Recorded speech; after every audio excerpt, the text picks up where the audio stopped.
So, ibig sabihin, totoo yung mga, yan, kulam. Totoo yung mga bagay na hindi natin nakikita. Distance and time and space, wala siyang value pagdating sa quantum mechanics.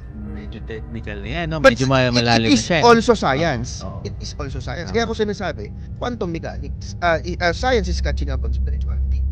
Pero yung mga ancient, alam na nila yun. Di ba yung mga ancient, they have kulam, they have the rituals for para saan-saan, di ba?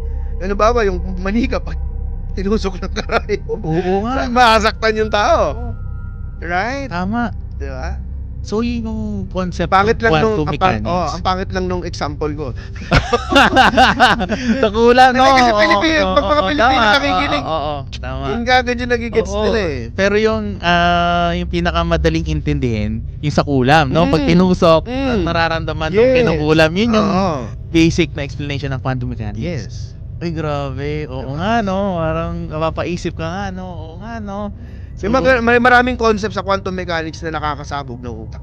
So, ibig sabihin, totoo yung mga yan, kulam. Totoo yung mga bagay na hindi natin nakikita. Totoo. So, totoo pala siya. Totoo.